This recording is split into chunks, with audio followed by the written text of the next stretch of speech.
Au nom du Père et du Fils et du Saint-Esprit. Amen. Chers frères et sœurs, en ce 20e dimanche du temps ordinaire, la première lecture nous place devant un épisode dramatique de la vie du prophète Jérémie. Sa mission reçue de Dieu était claire. Avertir le peuple de Juda que, s'il ne se convertissait pas, il serait livré à ses ennemis. Mais ces paroles du prophète étaient dures à entendre. Elles allaient à contre-courant de ce que les chefs politiques et religieux voulaient entendre. Résultat, Jérémie est accusé de démoraliser la nation. On le prend pour un ennemi du peuple et on décide de s'en débarrasser. On le jette dans une citerne pleine de boue, sans eau, pour qu'il y meure de faim. Ce geste est un symbole très fort.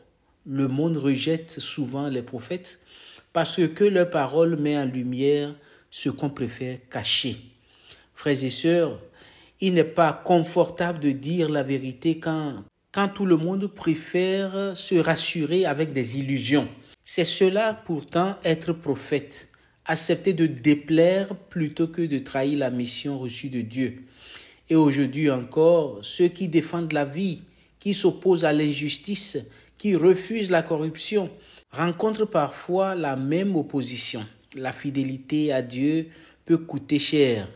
Le cas du bienheureux Floribert Bouana Tchoui du Congo démocratique est un exemple de ce genre de personnalités qui deviennent prophètes et martyrs de l'honnêteté dans notre société. Dans l'Évangile, Jésus nous surprend par des paroles qui semblent dures.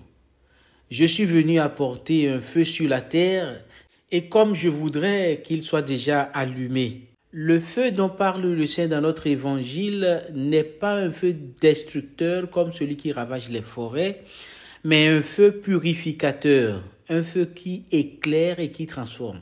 C'est le feu de l'Esprit Saint qui descend à la Pentecôte et embrase le cœur des apôtres. Mais c'est aussi le feu de la vérité de Dieu qui ne laisse pas les ténèbres à l'aise. Jésus ajoute, « Pensez-vous que je sois venu mettre la paix sur la terre? Non, je vous le dis, mais la division. Mais pourquoi le Seigneur, qui est le prince de la paix, celui qui est venu restaurer l'harmonie entre les hommes, prononce ces paroles?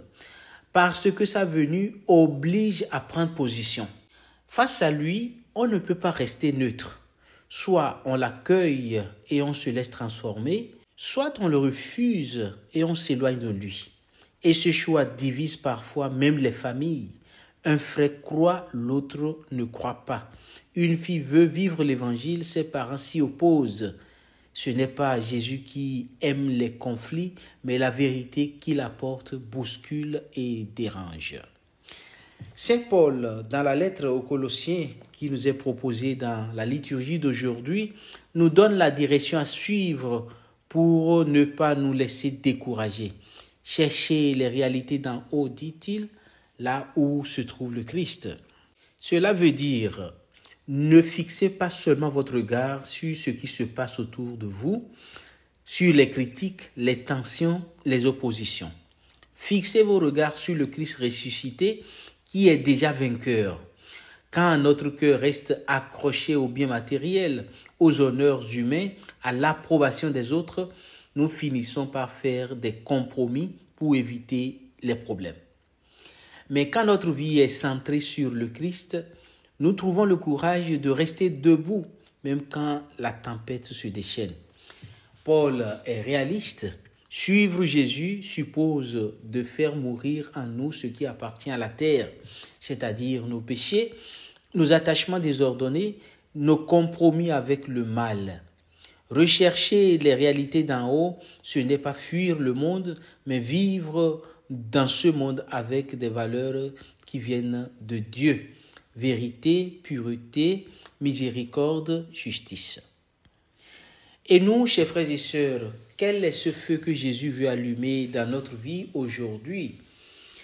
Ce peut être le feu de la conversion qui nous pousse à abandonner un péché auquel nous nous accrochons depuis longtemps. Ce peut être le feu du courage pour prendre décision là où tout le monde se tait. Ce peut être le feu de la charité qui nous pousse à aimer concrètement même ceux qui nous ont blessés. Mais ce feu doit être entretenu. Une flamme qu'on néglige finit par s'éteindre.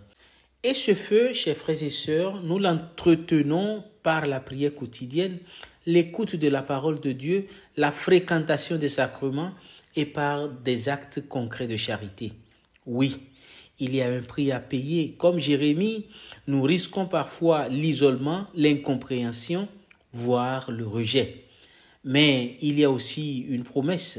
Si nous restons fidèles, nous participons déjà à la victoire de l'amour sur le mal. Et cette victoire, personne ne peut nous l'enlever. Aujourd'hui, chers frères et sœurs, le Seigneur nous pose une question directe. Veux-tu que mon feu brûle en toi? Pas un feu qui écrase, mais un feu qui purifie. Pas un feu qui détruit, mais un feu qui éclaire. Ce feu, c'est l'Esprit Saint qui nous donne force et lumière pour vivre selon l'Évangile, même quand cela coûte. Alors, cherchons les réalités d'en haut.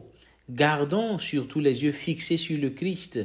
Et souvenons-nous, chers frères et sœurs, il vaut mieux être seul avec Dieu que populaire avec le monde. Comme on dit souvent, un avec Dieu est majoritaire. Celui qui choisit le Christ choisit la vie, même si ce choix l'isole un temps. Que le Seigneur, notre Dieu, nous donne aujourd'hui de laisser son feu brûler en nous pour que notre vie devienne lumière dans la nuit et chaleur dans le froid de ce monde. Seigneur Jésus, toi qui es venu allumer un feu sur la terre, viens aujourd'hui embraser nos cœurs. Purifie ce qui est impur, éclaire ce qui est obscur, ranime ce qui est refroidi. Donne-nous le courage des prophètes, la fidélité de tes disciples et la joie de vivre tournés vers les réalités d'en haut. Que l'Esprit Saint nous fortifie pour choisir toujours la vérité et l'amour, même quand cela coûte.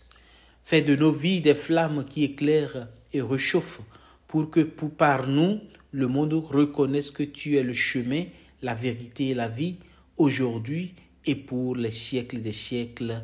Amen. Un très bon dimanche à chacun et à tous, sous la protection du Dieu qui est Père, Fils et Saint-Esprit. Amen. À dimanche prochain par la grâce de Dieu.